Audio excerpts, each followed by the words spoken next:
எனக்கு புரியல. Only an insane mind can understand another insane mind, isn't it? இங்கே இருக்கிறவங்கலாம் என்னோட பேஷன்ஸ் இல்லை, அவங்க என் ஃபேமிலி.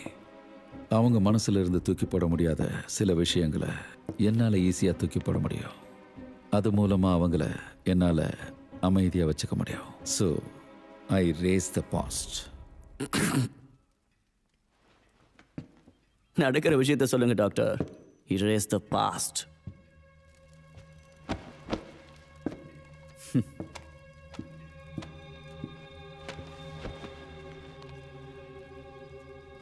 It works doctor. ஹிப்னோதெரப்பியில் கூட அது நடக்கும். டாக்டர், 16ஆம் நூற்றாண்டுல மெஸ்மர் தொடங்கின ஜால வித்த அது அப்பவே சாத்தியம் இல்லைன்னு எழுதி வச்சாச்சு. உங்க பேர் உள்ள ஆள் தான் மெஸ்மரை அடிச்சு கொன்னது. Benjamin Franklin. Yes I know. ஆனால் 70ஸ்லாம் எல்லாருக்கும் ஒர்க் அவுட் ஆன அக்செப்டபிள் மெத்தட் இது. சஜஸ்டபிலிட்டி உள்ளவங்க கிட்ட உங்க ஹிப்னாட்டிசம் வேலை செய்யும். என்ன மாதிரி ஒருத்தங்கிட்ட உங்க ஹிப்னாட்டிசம் வேலை செய்யாத. சொந்த அப்பா சொன்னாலே கேட்காத ஆள்னா.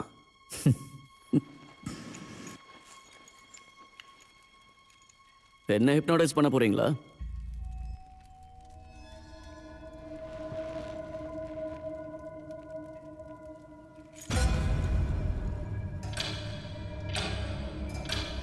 One,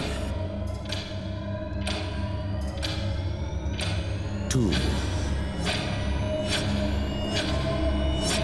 3.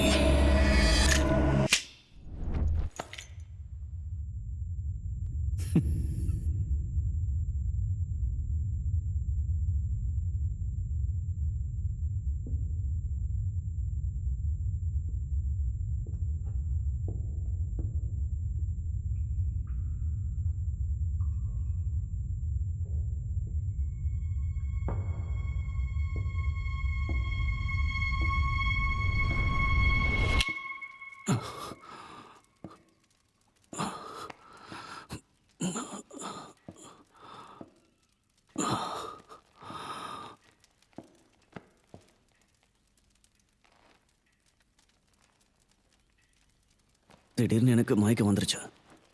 சாரி, இது ஒர்க் ஆகுன்றது புரிய வைக்க தான் இப்படி பண்ண வேண்டியதாயிடுச்சு. இப்போ உங்க மெத்தட்ஸ்ல கொஞ்சம் கூட உடன்பாடு இல்லை. உங்களுக்கு நேரில் பார்த்து தெரிஞ்சுக்கணும்னு ஆசையோ? ஆமா, அதுக்காக தான் நான் இங்க வந்தேன். இந்த சின்ன வித்தையால நான் விழுந்துட்டேன்னு நினைக்க வேண்டாம். இங்க வந்ததுக்கு அப்புறம் தான் எதுவுமே சரியில்லைன்னு எனக்கு புரிஞ்சது. இங்க நடக்கிறதெல்லாம் சரியாதான் இருக்குன்னு சொல்றது உங்க கடமை.